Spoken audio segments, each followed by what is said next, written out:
நாளைக்கு 5 மணி நேரம் கரண்ட் போகுது இல்லைங்க, அப்போ மின்சாரம் நமக்கு தேவைதானே? ஏன் வேண்டாம்னு சொல்லி போராட்டம் பண்றீங்க? மின்சாரம் தேவைங்கிறதுக்கு மாற்று கருத்து இல்லை எங்களுக்கு. மின்சாரம் எங்களுக்கும் தேவை. ஆனா மனுஷனுக்கு பாதுகாப்பு இல்லாத மின்சாரம் தேவையில்லை. அணு உலை எங்களுக்கு வேண்டவே வேண்டாம். ஜப்பான், ரஷ்யா போன்ற உலக நாடுகள் எல்லாம் அணு உலை ரொம்ப பாதுகாப்பானதா இல்லன்ற காரணத்துக்காக இழுத்து மூடிட்டு இருக்காங்க. அப்படி இருக்கிற சமயத்துல நம்ம நாட்டுல எதுக்காக கொண்டு வந்து அணு உலை நிறுவுறாங்க?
அப்போ எங்களுக்கு வேணாம் சாமி, பல போன இந்த அணு ஒளிங்க உங்க வீட்டுல வேணா வச்சுக்கோங்க. அணு வேணும் சொல்லு விஞ்ஞானிய போடா. விஞ்ஞானிங்க வீடு எல்லாம் 8 மைல் தூரம் தள்ளி எங்க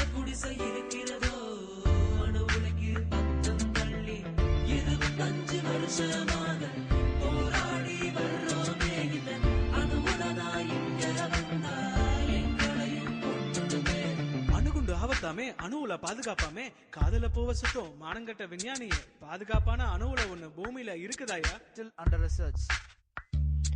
நம் கரங்கள் உயர நம் தலைகள் நிமிர நம் கரங்கள் உயர நம் தலைகள் நிமிர கையோடு கை சேர்ப்போம்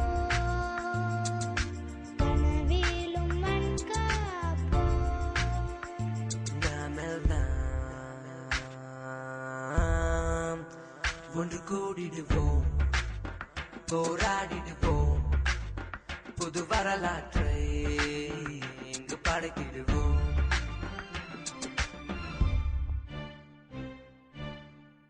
மக்கள் தேவை மின்சாரத்தை மக்களே பூர்த்தி செய்ய 1000 வழி இருக்க எதுக்கு இந்த அணு உலைங்க? சூரிய சக்தியில தினம் கிடைக்காத மின்சாரமா இல்ல காத்தால சுத்தி தினம் எடுக்காத மின்சாரமா? வீட்டுக்கு ஒரு காத்தாலைய அரசே கொடுக்கும் மட்டும் அவங்க வீட்டுக்கு தான் மின்சாரம் கிடைக்கும் மக்கா?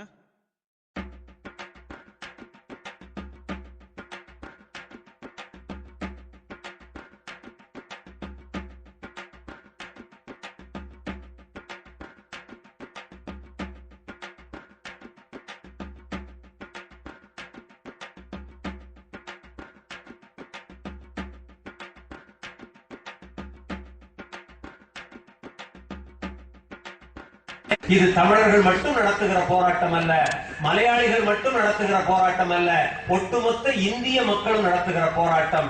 இதற்கு அடையாளமாக இன்றைக்கு கோலாரிலே ஒரு மிகப்பெரிய போராட்டம் நடந்து கொண்டிருக்கிறது.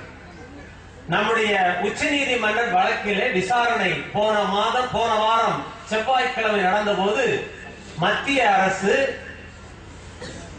அந்த உச்சநீதிமன்றத்திலே சொன்னது, கூடங்குளத்திலே உள்ள கழிவுகளை நாங்கள் கோலார் தங்க வயலிலே இருக்கிற சுரங்கங்களிலே புதைப்போம் என்று சொன்னார்கள்.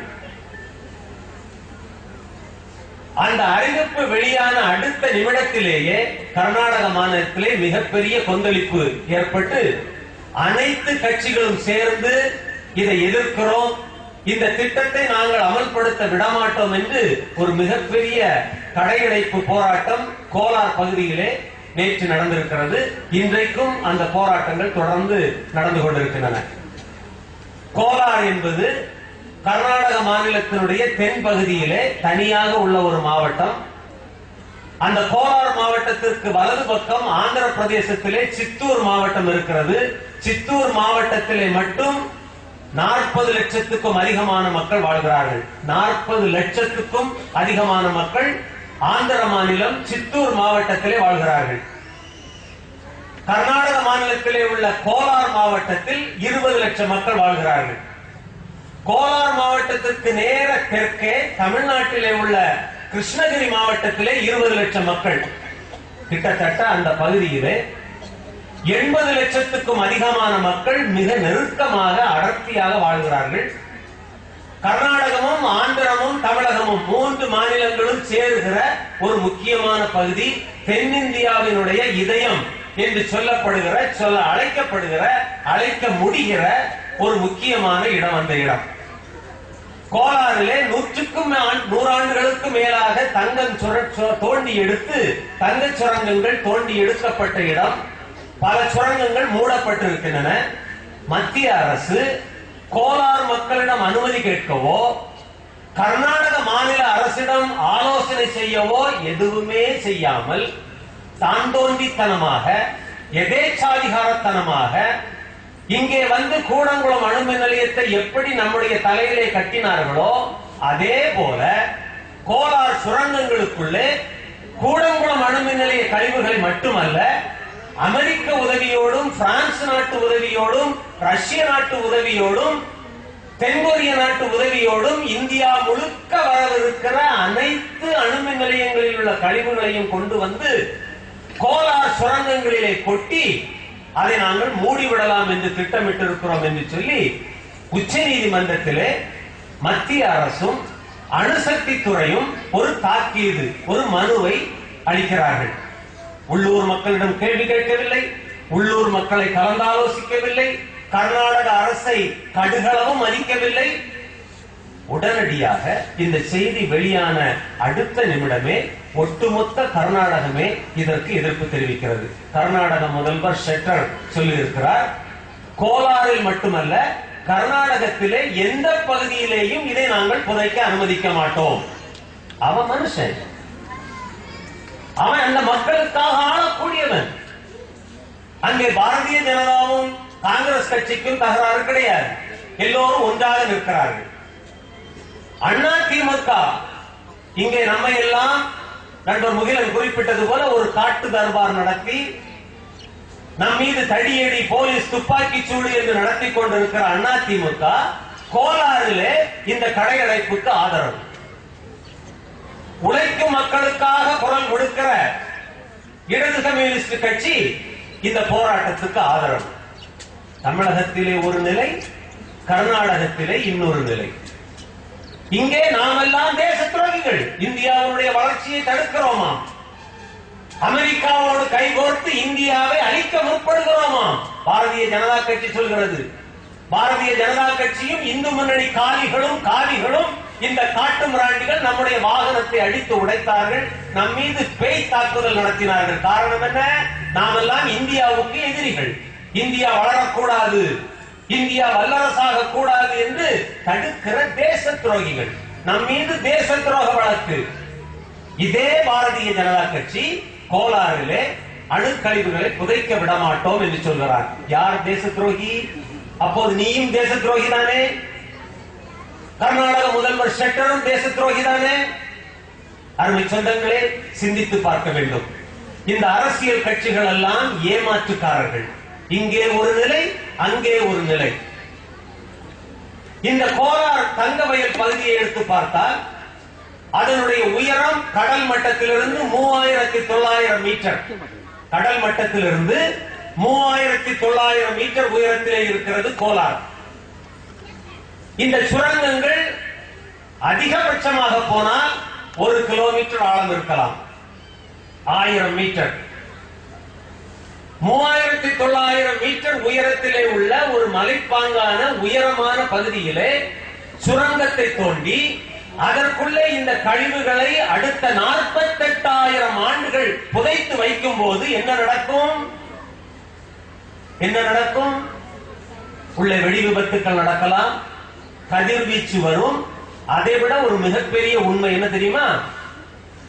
அந்த கோலார் பகுதிக்கு தென்பக்கத்திலே இருக்கிற கிருஷ்ணகிரி மாவட்டம், வேலூர் மாவட்டம், தர்மபுரி மாவட்டம், திருவண்ணாமலை மாவட்டம், இந்த பக்கம் வட ஆற்காடு, தென் ஆற்காடு, சென்னை, இந்த பக்கம் உள்ள தென் தமிழக மாவட்டங்கள் அனைத்துமே 200 மீட்டர் முதல் 600 மீட்டர் உயரத்திலே இருக்கின்றன. கடல் மட்டத்திலிருந்து 200 மீட்டர் முதல் 600 மீட்டர் வரை. அதாவது கோலார் மலைப்பகுதி உச்சமான இடம். இந்த தென் தமிழகம் முழுவதும் வட தமிழகமும் சேர்த்து இந்த கோலார் பகுதிக்கு தாழ்வான இடத்திலே இருக்கின்றன. நாளை நம்முடைய நிலத்தடி நீர், ஒரு சொட்டு தண்ணீர் கூட பாதுகாப்பானதாக இருக்க முடியாது. ஏனென்றால் இந்த மலைப்பாங்கான இடத்திலிருந்து தண்ணீர் பூமிக்குள்ளாக கசிந்து ஒட்டுமொத்த வட தமிழகமும் ஒட்டுமொத்த தென் தமிழகமும் நிலத்தடி தண்ணீரை இழக்கும் அல்லது நிலத்தடி தண்ணீரை நச்சு பொருளாக்க மாற்றும். என்ன செய்ய போகிறோம்? எத்தனை ஆண்டுகள்? 48,000 ஆண்டுகள். அணு மின் நிலையம் 40 ஆண்டுகள் தான் இயங்கும். இந்த அணு கழிவுகளை இங்கேதான் பதுக்கி வைக்க போகிறார்களாம் 8 முதல் 10 ஆண்டுகளுக்கு. அதன் பிறகு அதனுடைய சூட்டை தணித்த பிறகு அதனுடைய கதிர்வீச்சு தன்மையை அது ஓரளவு இழந்த பிறகு